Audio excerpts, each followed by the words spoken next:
नमस्कार दोस्तों, आज में आपका स्वागत है।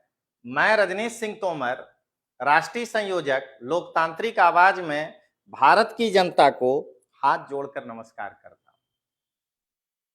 दोस्तों, जैसा कि आप सभी जानते हैं कि पिछले 3-4 दिनों से बजट सत्र के नाम पर अरविंद केजरीवाल जी ने दिल्ली विधानसभा का जो है अधिवेशन बुलाया। ठीक है, संविधान जो है इसकी इजाजत देता है कि 2 विधानसभा के अधिवेशन के बीच 6 महीने से ज्यादा का गैप नहीं होना चाहिए और उसके बाद सरकार जितनी बार चाहे, सरकार नहीं कहिए, विधानसभा अध्यक्ष जितनी बार चाहे वो बुला सकती है। तो संवैधानिक रूप से इसका कोई विरोध नहीं है। लेकिन बजट सत्र के नाम पर एक बार सोच करके देखिएगा दोस्तों, खास करके ये दिल्ली की जनता को सोचना चाहिए कि जिस पार्टी के पास 62 सीट हो, उस पार्टी को अगर विश्वास मत हासिल करने की जरूरत पड़ जाए तो इसे विशुद्ध राजनैतिक अधिवेशन कहा जा सकता है। यह जनता के हित के लिए बुलाया गया अधिवेशन तो कदापि नहीं। तो उस अधिवेशन में अरविंद केजरीवाल अपनी ब्रांडिंग करने आए थे और अपने से अपना पीठ थपथपाना चाहते थे। अरे भाई, लाल बहादुर शास्त्री और सरदार पटेल साहब कभी कोई मंच पर खड़े होकर के नहीं बोले कि हमने जूनागढ़ का विलय कर लिया, हमने हैदराबाद का विलय कर लिया। अरे वो जनता बोलती है। तो अगर आप दिल्ली के लिए कुछ अच्छा किए हैं तो वो जनता बोल रही है ना, या बोलेगी। जनता को तो हम देख रहे हैं, ये बेचारा अंदर से पछता रहा है कि ये क्या हो गया। और जनता के साथ साथ मैं भी एक भारत का नागरिक हूं और मैं भी दिल्ली में घूमता हूं, क्योंकि मेरी पूरी पढ़ाई दिल्ली विश्वविद्यालय से हुई है और मैं हमेशा जाते रहता हूं। तो मुझे भी तो दिखाई दे रहा है कि आपने दिल्ली में क्या किया है। तो आज अरविंद केजरीवाल ही नहीं, सभी राजनीतिक दलों के नेताओं को ये रजनीश सिंह तोमर के द्वारा एक नसीहत है कि अपना पीठ खुद मत थपथपाइए। किसी को कहने की आवश्यकता नहीं है कि राष्ट्रीय आंदोलन में महात्मा गांधी की क्या भूमिका थी, सरदार पटेल का भारत के देसी रजवाड़ों के विलय में देश के एकीकरण में क्या भूमिका थी, या लाल बहादुर शास्त्री जी का जीवन कितना सादगी भरा था, इस पर किसी को बताने की आवश्यकता नहीं है। हम देख रहे हैं हम लोग कि जब चौधरी चरण सिंह जी को भारत रत्न की घोषणा की गई तो जनता खुद कहने लगा कि हां, आज एक किसान नेता को जो है भारत रत्न दिया गया। तो वैसे ही ये अरविंद केजरीवाल जी को ये पूरी तरह से मेरी ओर से नसीहत है कि खुद पीठ मत थपथपाइए। ये काम जनता का होना चाहिए कि आप जो किए हैं वो जनता को पता होगा। तो उसी विधानसभा में अपना पीठ थपथपाते हुए उन्होंने कहा कि मैं दिल्ली के लाल किला पर चढ़कर बोलूंगा, बीजेपी को वोट दे दो, सिर्फ मेरा ये काम कर दो। और उसके बाद वो कुछ ऐसे मुद्दे गिनाए जिससे उनको फायदा हो और दूसरी पार्टी उसको ना करे। तो आज एक जागरूक भारत के जनता के तरह या भारत के नागरिक के तरह और लोकतांत्रिक आवाज की ओर से एक राष्ट्रीय संयोजक की हैसियत से आज मैं अरविंद केजरीवाल जी को यही कह रहा हूं कि आज बस मैं जो आपको कह रहा हूं, आप ये कर दीजिए। आप तो दिल्ली के लाल किला पर ही खाली चढ़ के बोलने के लिए तैयार है ना। मैं अरविंद केजरीवाल को ये अपील कर रहा हूं कि मैं जो अभी आगे बताने जा रहा हूं, आप उतना सा काम कर लीजिए। मैं महात्मा गांधी के तरह, चाहे लोग मुझे भर्ती करने वाला सार्जेंट क्यों ना कह दें, मैं गांव गांव जाकर के कहूंगा कि आम आदमी पार्टी को ही वोट दीजिए। लेकिन पहले अरविंद केजरीवाल जी को मेरी ये बात माननी होगी या वो पहले ये करें। अब मैं जानता हूं कि आम आदमी पार्टी के कुछ छुटभैये नेता जो होंगे, जो उनके वो दिल्ली में क्या कहते हैं, क्या नाम है, सौरभ भारद्वाज, ये सब टाइप के लोग, वो तुरंत जो है इस पे रिएक्शन कर देंगे कि आपकी हैसियत क्या है कि आप जो कहेंगे उसी पर आम आदमी पार्टी काम करेगा। तो भाई ये बात तो पहले अपने आका को समझाते ना, लोक विधानसभा में खड़े होके बोलते ना कि आपकी हैसियत क्या है कि आपके कहने पे प्रधानमंत्री जी जो है वो आपकी बात मान लेंगे। तो जिस औकात से, जिस हैसियत से अरविंद केजरीवाल एक सुपारी पार्टी का जो है राष्ट्रीय संयोजक, एक विशाल पार्टी के एक कद्दावर नेता को ये बात कह के ये सोच रहा है कि वो ये बात मान ही जाएगा, तो मुझ में भी ये साहस होना चाहिए ना कि हम एक सुपारी पार्टी के राष्ट्रीय संयोजक को तो कह ही सकते हैं कितना करो, और इनको तो अभी गांव गांव जाके आदमी चाहिए जो कहे कि हमको वोट दीजिए। तो दोस्तों, सबसे पहले जो मैं इनसे डिमांड कर रहा हूं वो ये है कि अभी इनसे जब कोई पूछता है कि आप इंडी अलायंस में क्यों चले गए हैं, खैर अब तो पूछता है तो ये कहते हैं कि हम निकलने के लिए तड़फड़ा रहे हैं, लेकिन जिस समय ये इंडी अलायंस के पहले मीटिंग में गए थे, जब इनसे कोई पूछता था कि आप जिन जिन लोगों को भ्रष्टाचारी कहे थे, मैं अरविंद केजरीवाल को आज याद दिला रहा हूं कि संजय सिंह एक सांस में लालू यादव से लेकर के किसी को नहीं छोड़े थे, और आज आप उसी इंडी अलायंस के शरण में हैं, तो आप जो है बड़ा सा एक मुस्कुराता हुआ चेहरा ला करके, हालांकि वो आर्टिफिशियल हंसी थी, कि संविधान बचाना है, इस देश के लोकतंत्र को बचाना है, इनकी उंगली ऐसे ही रहती है, इस देश के लोकतंत्र को बचाना है। तो मैं अरविंद केजरीवाल जी से सबसे पहले यह पूछना चाहता हूं कि लोकतंत्र का मतलब केवल यही होता है कि आपको लोग वोट दे दे और बीजेपी को वोट नहीं दे दे तो लोकतंत्र हो जाएगा?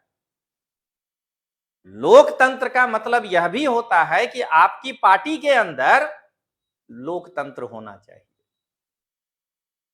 तो मैं सबसे पहले अरविंद केजरीवाल से यही अपील कर रहा हूं कि पिछले 12 साल से जो आप आम आदमी पार्टी को एक प्राइवेट लिमिटेड कंपनी बना करके रखे हैं, आप सबसे पहले लोकतंत्र को बचाने के लिए राष्ट्रीय संयोजक के पद से अब इस्तीफा दे दीजिए और नया आदमी रखिए। अगर अरविंद केजरीवाल मेरी ये बात मानने को तैयार है तो मैं गांव गांव जाकर के कहने के लिए तैयार हूं कि आम आदमी पार्टी को वोट दो। ये आम आदमी पार्टी में कांग्रेस कल्चर कहां से आया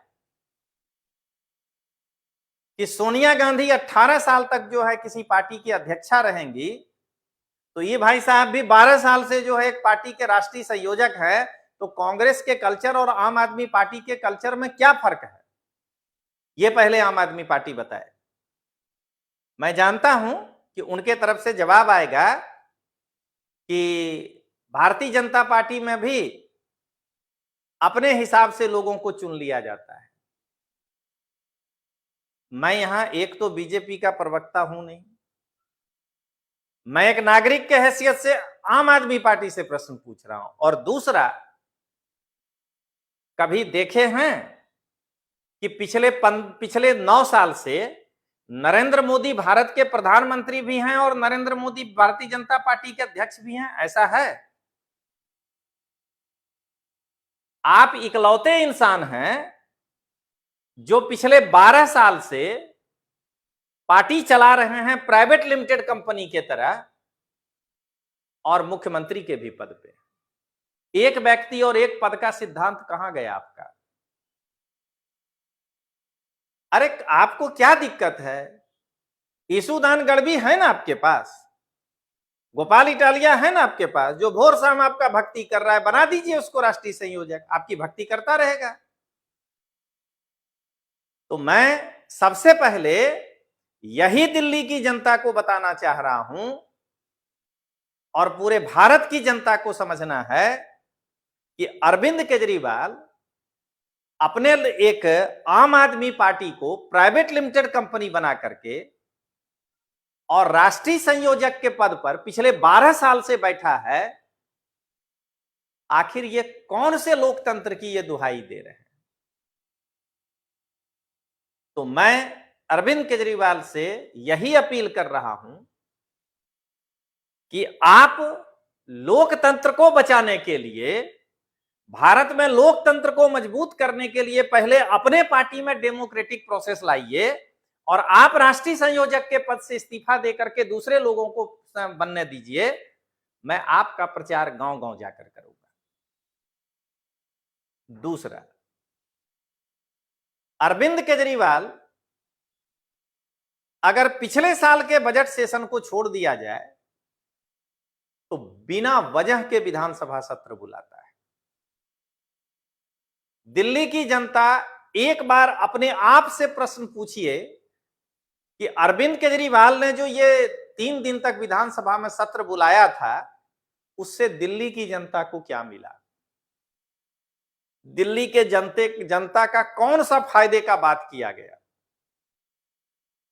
तो अगर अरविंद केजरीवाल बिना वजह दिल्ली विधानसभा का सत्र बुलाना बंद कर दे, अगर अरविंद केजरीवाल दिल्ली विधानसभा में खड़ा होकर के अपना पीठ थपथपाने के लिए सत्र बुलाना बंद कर दे, तो मैं गांव-गांव में जाकर के कहने के लिए तैयार हूं कि आप आम आदमी पार्टी को वोट दीजिए।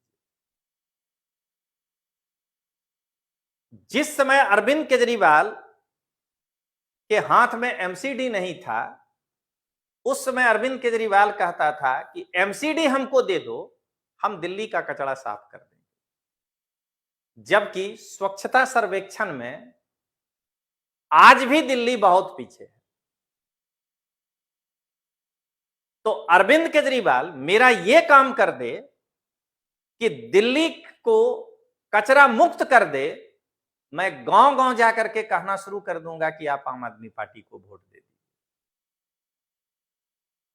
अरविंद केजरीवाल जी, कभी 2014 के अपने भाषणों को याद करिए।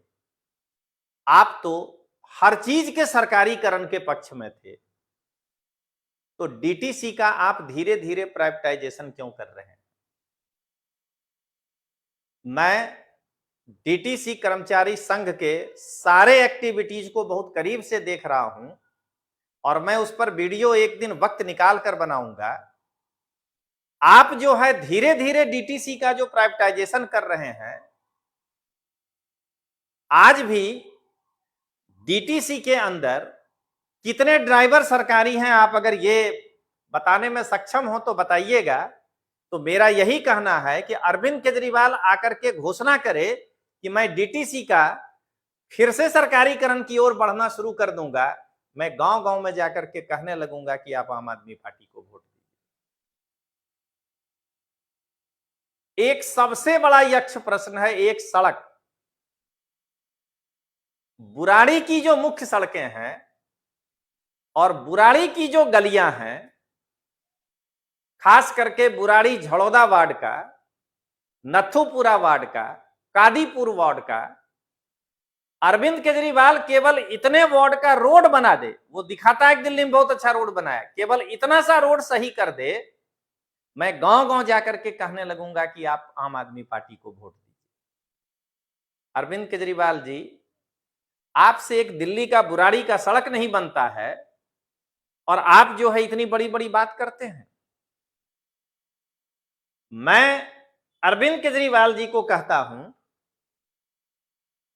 कि स्कूल जिस दिन आप जहां भी जाते हैं और स्कूल का उद्घाटन करते हैं, उस दिन आपको यह भी बताना चाहिए कि इस स्कूल में कितने कॉन्ट्रैक्ट वाले टीचर हैं, गेस्ट टीचर, और कितने परमानेंट। तो जिस दिन अरविंद केजरीवाल दिल्ली के सभी गेस्ट टीचरों को परमानेंट कर देगा, मैं अरविंद केजरीवाल को यह प्रॉमिस करता हूं कि गांव-गांव जाके कहने लगूंगा कि आप आम आदमी पार्टी को वोट दीजिए। और इसी प्रकार एक बार शीश महल का भी जरा आकर के अपना रिपोर्ट दे दीजिए बढ़िया से। और अंत में जो हमारे देश के लिए सबसे बड़ा खतरा है, दोस्तों जरा इस चीज को अच्छे से समझिएगा। दिल्ली का मुख्यमंत्री पंजाब के सरकारी योजना का जाकर के उद्घाटन करता है और फीता काटता है, इससे बड़ा इस देश में असंवैधानिक काम क्या हो सकता है। इसे तानाशाही कहा जाए कि यदि भगवंत मान साहब इस चीज के लिए मना कर दें तो शायद ये उनका मुख्यमंत्री पद जो है वापस ले लेंगे। तो अरविंद केजरीवाल जी भारत के संविधान को बचाने के लिए और भारत में तानाशाही व्यवस्था को खत्म करने के लिए अगर पंजाब की योजनाओं में पंजाब के मुख्यमंत्री को ही झंडी दिखाने का अगर ये वचन दे दें तो मैं गांव-गांव जाकर के कहने लगूंगा कि आम आदमी पार्टी को वोट दे दीजिए। तो दोस्तों, बहुत लंबी लिस्ट है, लेकिन ये कदापि नहीं समझिएगा कि मैं किसी पार्टी के फेवर में आता हूं बोलने। मेरा एक ही लक्ष्य है कि जिस तरह से आप अन्य पार्टियों के लिए सोचते हैं कि वह पार्टी बेईमान होगा, उस पार्टी में भ्रष्टाचार होगा, उस पार्टी में तानाशाह होगा, उस पार्टी में लोकतंत्र नहीं होगा, उससे बड़ी बड़ी कमियां जो भी सोचते हैं, अगर आप सोचते हैं कि उस पार्टी में तानाशाह है तो आम आदमी पार्टी में उससे भी बड़ा तानाशाह है। तो आपके अंदर जितनी भी कमियां दिख रही हैं दूसरे पार्टी में, उस पर पावर एन कर दीजिएगा। इतनी बड़ी बड़ी जो है कमियां इस आम आदमी पार्टी में है और इसीलिए हमने अपना जीवन जो है इसी के पीछे लगा दिया है कि आम आदमी पार्टी मुक्त भारत ही भारत का सुरक्षित भविष्य होगा और भारत बिना आम आदमी पार्टी मुक्त हुए जो विकास की उस ऊंचाइयों को चाहता है वो नहीं कर पाएगा। इसलिए दोस्तों, मैं अरविंद केजरीवाल से फिर गुजारिश करूंगा कि मैंने जितनी बातें कही आप केवल इतना सा काम कर दो, मैं आपका प्रचार करने लगूंगा जाकर के गांव-गांव कि आम आदमी पार्टी को वोट। तो चलिए दोस्तों, मिलते हैं हम लोग फिर। तब तक के लिए जय हिंद, जय जय गरवी गुजरात।